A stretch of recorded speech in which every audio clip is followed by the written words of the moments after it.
السلام عليكم ورحمة الله. ازيكم حبايب؟ كل عام وانتم بخير. نعمل بقى مع بعض السحور. تمام. بلينا بقى الفول، هنولع عليه ونحط له بقى طماطمايه وليمونه، وده فول مدشوش وعدس اللي هو العدس الاصفر. طبعا بليناهم هما كمان. اول ما الفول بيبتدي يغلي بقى مع بعضه كده هنضيف له العدس والفول المدشوش. هنا ابتدى بقى يدخل في السوا.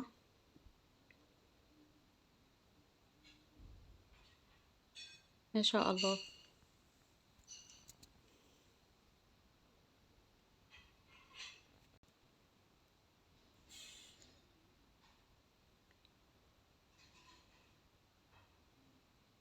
ما شاء الله. اول سحور بقى قلت لازم يبقى معاكم كده. هنا بقى معانا بطاطس مهروسه. غسلنا البطاطس وبعدين قطعناها شرايح وسلقناها، نحط لها معلقه ملح كده في السليق، وبعد كده هنقشرها ونحط عليها بقى الزبده وزيت، ونشكلها بقى كده بطريقه جديده مختلفه يعني.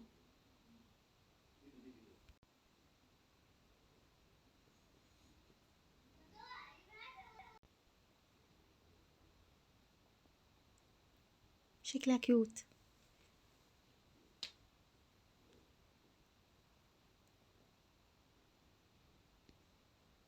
نجهز بقى طبق الفول.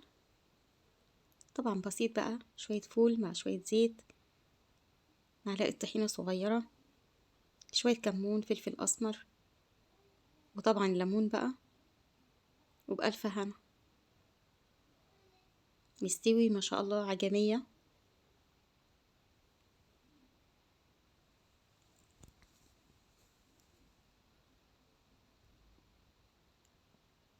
رمضان كريم.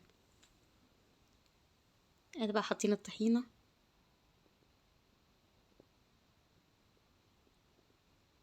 شويه الزيت بقى بتوعك.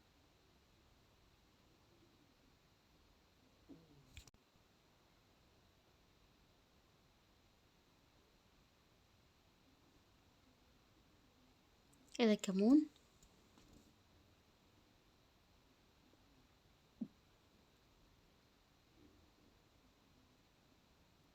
فلفل اسمر،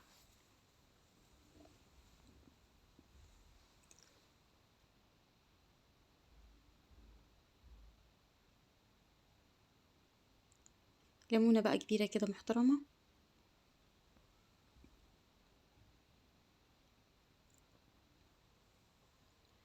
وطبعا بقى بتظبطي الملح بتاعك.